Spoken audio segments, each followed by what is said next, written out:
That's right, folks, this has been my plan all along. On the anniversary of the release of Back to the Future 1, I reviewed Back to the Future 1. It was always my plan on the date that they went to the future in 2015, I was gonna review Back to the Future 2. Then it was like, yeah, idiot, everyone planned on doing that, even movie theater chains. So I was like, all right, that's me trying to be clever. That'll learn me.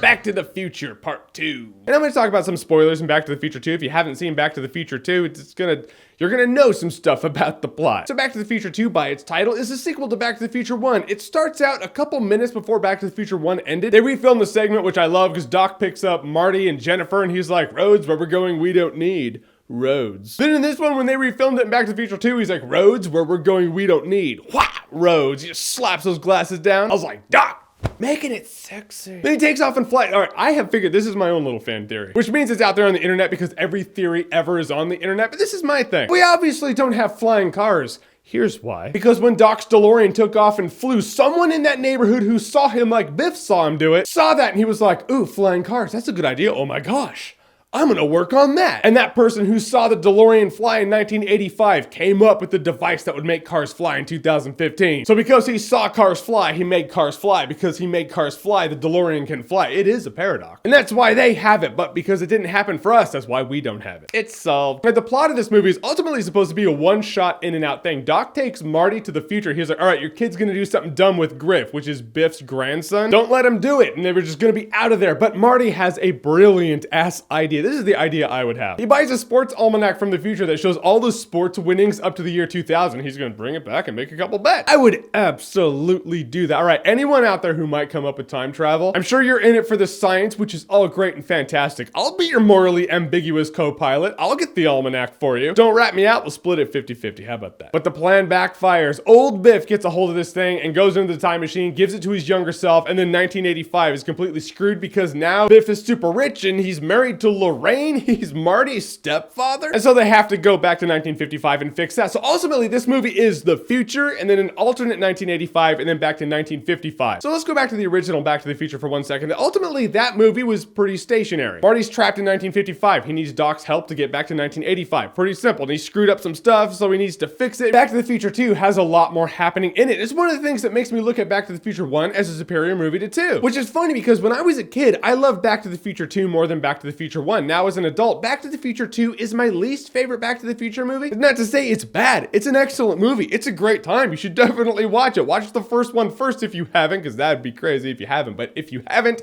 watch the Back to the Future trilogy. But if you have a great trilogy, one of the movies in the trilogy has to be your least favorite. It just has to. They can't be created equal, right? The formula of Back to the Future 1 and 3 are pretty similar. Go through time, you're trapped, now you gotta get back, because it's a similar movie. But it's the simplicity of it that makes it elegant. This one's like, here's a lot of stuff. Back to the Future 2, I will say, is a great companion piece of 3. In fact, I will argue that Back to the Future 1 feels like the isolated movie. It felt like they made one because it's like, yeah, it's just one. Then it was successful and they're like, all right, make 2 and 3. And so they made 2 and 3 and they made 2 and 3 linked together more than one, even though in 2 they go back to 1955, which is where they were in 1. But that whole thing where someone calls Marty a chicken, he just, boom, he sees Ray, he's like, nobody calls me chicken. He gets all pissed about it. That wasn't in 1 anywhere. That's in 2 and 3. But it doesn't change the fact that I enjoy every time segment in this movie. I enjoy the future. I enjoy the shitty 1985 because you gotta see, you're like, oh my God, things suck here. I don't want it. This is like hell. And this was the first movie when I was a kid that showed me the concept of an alternate timeline. I'd never seen that before. This movie breaks it down in the most simplistic way. Doc just draws a line that draws an alternate line. He's like, that's where we are. And I was like, I totally get it. I'm a child. And Back to the Future made me grasp the concept